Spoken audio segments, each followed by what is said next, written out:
LaLaurie Mansion. Built in the early 1830s, the mansion once belonged to Madame Delphine LaLaurie, a wealthy socialite with a dark and sinister legacy. From the outside, the LaLaurie Mansion looks like a classic example of elegant Creole architecture. Its grand balconies, wrought iron gates, and stately columns give it an air of old-world charm. But beneath that exterior lies a place steeped in horror, misery, and death.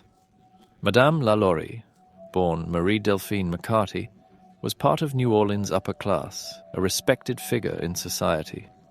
She hosted lavish parties and was admired for her beauty and grace.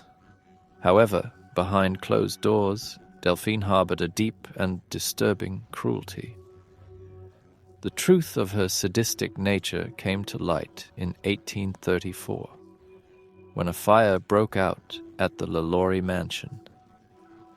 As firefighters and neighbors rushed to the scene, they made a horrifying discovery that would leave a permanent scar on the history of New Orleans. The fire had started in the kitchen, and as the flames were extinguished, a cook, who had been chained to the stove, revealed that she had set the fire intentionally. The cook was a slave, and she had been trying to escape the horrific torture inflicted on her and others in the mansion. When authorities entered the attic, they found something far worse than anyone could have imagined. The room was filled with enslaved people who had been imprisoned, mutilated, and tortured in unimaginable ways. Some were shackled to the walls, others confined in small cages, and many bore grotesque injuries. Eyewitness accounts from that night describe a scene of pure horror. Slaves with their limbs stretched and contorted, their bodies covered in scars and wounds. One woman had her bones broken repeatedly to fit her into a small box. Another had holes drilled into her skull, and many others were found in various stages of mutilation and starvation. It was as if the attic had been transformed into a nightmarish torture chamber. Delphine LaLaurie's reputation as a kind and refined woman was shattered overnight. The public was outraged, and an angry mob descended upon the mansion, tearing it apart in their fury. LaLaurie herself managed to escape, fleeing to France, where she lived the rest of her life in exile. Although she was never brought to justice, her legacy of cruelty has haunted the mansion ever since. In the years following the fire, the LaLaurie Mansion became the site of numerous eerie and inexplicable occurrences. Many believe that the tortured souls of LaLaurie's victims still haunt the property, unable to find peace after the unspeakable horrors they endured. Perhaps the most famous of these spectral sightings is the figure of a young girl. Legend has it that this girl was one of the LaLaurie slaves who tried to escape the abuse of Madame LaLaurie herself. The story goes that the girl, no more than 12 years old, was caught brushing Delphine's hair too roughly. Enraged, LaLaurie chased the girl through the house with a whip. The terrified child ran to the roof, and rather than face the wrath of her sadistic mistress, she leapt to her death. Her spirit is said to remain in the mansion to this day, occasionally seen on the roof or in the windows, staring out in silent despair. In addition to ghostly encounters, the mansion has been plagued by a string of misfortunes. It has passed through the hands of several owners over the years, and none have stayed for long. In the 19th century, it was converted into apartments, and the residents reported strange noises, sudden cold drafts, and unsettling feelings of being watched. In one chilling account, a tenant was found murdered in his room, his belongings scattered around him, and there was no sign of an intruder. Some believe the vengeful spirits of the mansion drove him to madness and death.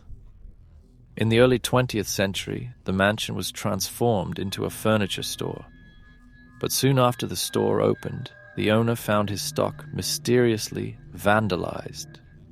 Each morning, furniture would be coated in a foul-smelling liquid, and no matter how many times it was cleaned, the mess would reappear. Convinced that the building was cursed, the owner abandoned the store and left the property vacant for years. Even Nicolas Cage, who briefly owned the mansion in 2007, couldn't escape its dark energy. Cage, known for his interest in the supernatural, purchased the property, hoping to turn it into a private residence. However, after a series of personal and financial misfortunes, including the loss of the mansion in a foreclosure, Cage remarked that the house had brought him nothing but bad luck. Today, the LaLaurie Mansion remains one of the most infamous haunted locations in the world. While much of the legend surrounding Madame LaLaurie is rooted in historical fact, the stories of hauntings and ghostly apparitions have only added to the mansion's terrifying reputation. Bobby Mackey's Music World. Bobby Mackey's Music World, located in Wilder, Kentucky, is not just a honky-tonk bar. It's said to be one of the most haunted places in the United States. The story begins with the building's early days as a slaughterhouse. Beneath the bar, there's a well that was once used to collect the blood and waste from the livestock butchered there. This ominous well has become a focal point of many paranormal investigations and is often referred to as the portal to the underworld by ghost hunters. But what really sets Bobby Mackey's apart is the sinister human history associated with it. One of the most infamous stories tied to the building involves a gruesome murder from the late 19th century. In 1896, a young woman named Pearl Bryan was found decapitated just 2 miles from where Bobby Mackey's stands today. Pearl had been involved with a man named Scott Jackson, a medical student who allegedly became panicked when Pearl revealed she was pregnant. In an effort to cover up the pregnancy, Jackson and his friend Alonzo Walling tried to perform an illegal abortion on Pearl.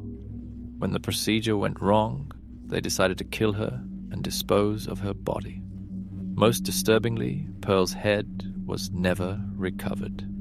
Legend has it that Jackson and Walling took her head to the slaughterhouse, where they performed occult rituals before tossing it into the well. Both men were arrested, convicted, and eventually hanged for their crimes.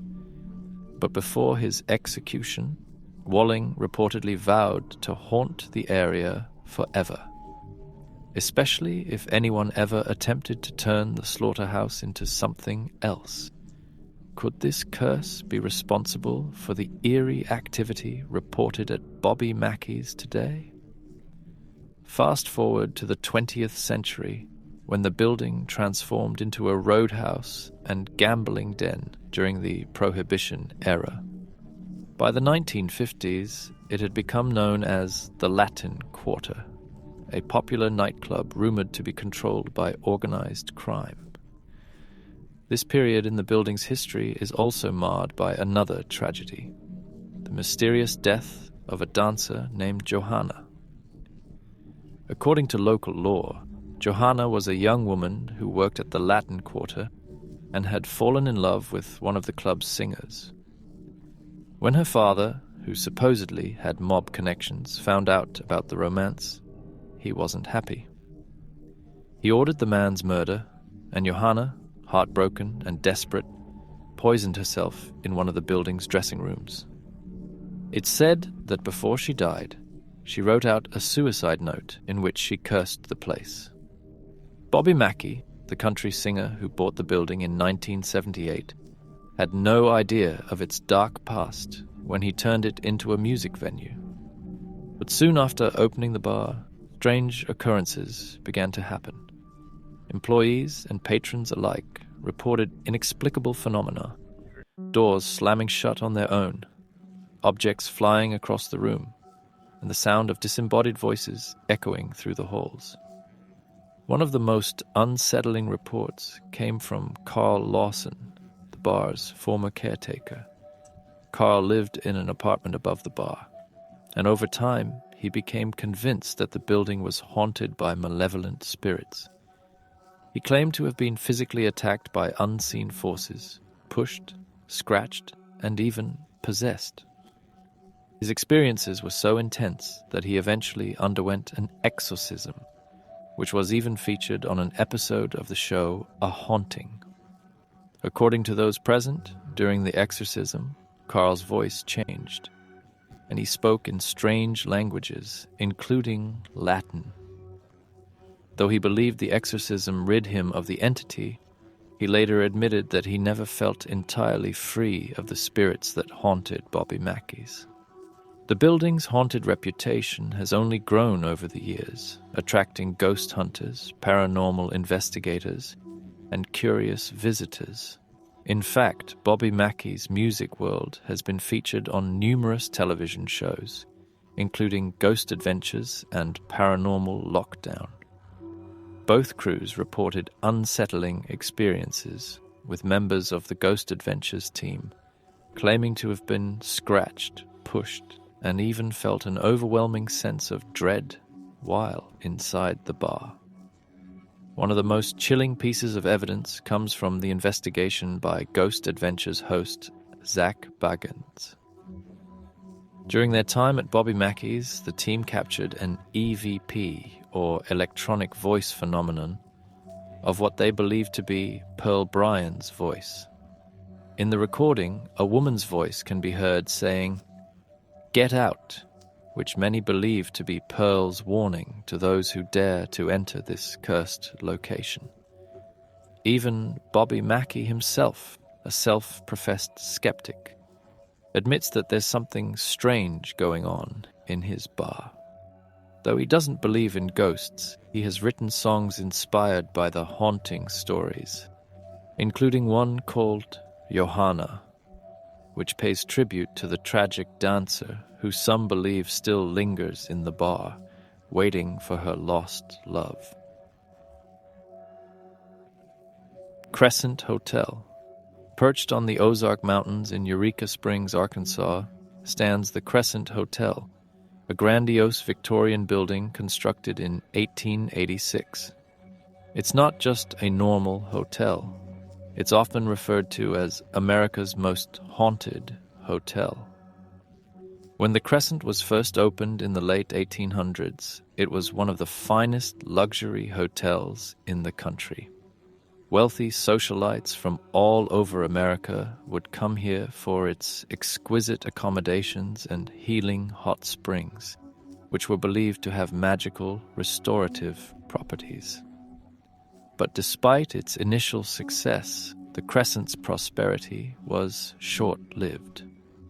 By the early 20th century, the hotel had fallen into decline, and the building was repurposed as various institutions, a college, a women's conservatory, and eventually something far more sinister, a hospital. It was during this period that the hotel's dark legacy was truly cemented. In the late 1930s, a man named Norman Baker arrived at the Crescent Hotel and transformed it into the Baker Cancer Hospital. Baker, a con artist and self-proclaimed doctor, promised to cure cancer with unconventional methods. His medical background was non-existent, and his so-called cures were a deadly mix of nothing more than water, cornstarch, and carbolic acid. Patients flocked to him, desperate for hope, unaware that his treatments were not only ineffective, but fatal. Baker, dressed in his signature white suit and purple shirt, played the part of a caring healer. But the truth was far more insidious. Hundreds of cancer patients died under his care in the basement of the Crescent, which Baker had turned into a pseudo-medical laboratory. His hospital was nothing more than a front for his fraudulent activities. He wasn't curing anyone. He was simply taking money from the desperate and dying. After federal authorities finally caught up with Baker in 1940, he was arrested and convicted of mail fraud. But the damage had already been done. Hundreds of souls had perished within the hotel's walls, and it's believed that many of them still linger there to this day, unable to leave the place of their untimely demise. The morgue is undoubtedly one of the most terrifying places in the hotel. When Norman Baker operated the hospital, this part of the hotel was used to store bodies, many of which were placed in a large cooler that still exists today. The morgue also housed Baker's autopsy table, where he conducted gruesome experiments on his victims. These dark energies linger in the basement, and it's here that paranormal activity is at its peak. Today, the Crescent Hotel is a fully functioning hotel once again, but it has a reputation that attracts far more than just curious tourists. Paranormal investigators and ghost enthusiasts come from all over the world, eager to experience the spirits that are said to roam its hallways. One of the most famous spirits is that of Michael, a stone mason who tragically fell to his death while working on the hotel's construction in 1885. Legend has it that Michael was working on the roof when he lost his balance and fell through the rafters into what is now room 218. This room is known as the most haunted room in the hotel. Guests who stay there report lights flickering on and off, doors opening and closing on their own, and even the sound of Michael's footsteps pacing the floor. Some have even claimed to have seen Michael's apparition, dressed in his worker's clothes, staring out the window as if he's still up on the roof, about to fall again. Another infamous ghost is that of Theodora, a former patient of Norman Baker's fraudulent hospital. Theodora is often seen outside room 419, where she's believed to have stayed during her treatment. She's described as a sweet, elderly woman who introduces herself as a cancer patient before mysteriously vanishing.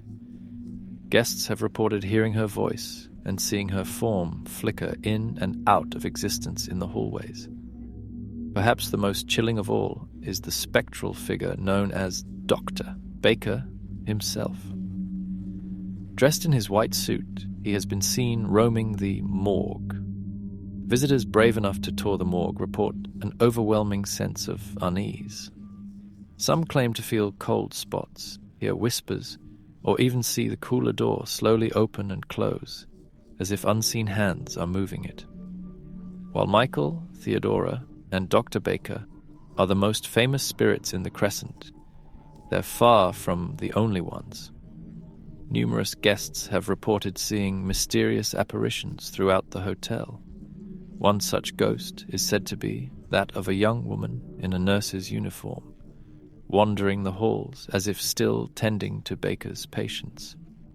Despite the dark history and terrifying legends, the Crescent Hotel thrives as a destination for those seeking both luxury and a brush with the supernatural. Would you dare to stay in one of its haunted rooms? Or perhaps you'll be brave enough to step into the morgue, where the spirits of Baker's victims may still linger, waiting to tell their side of the story.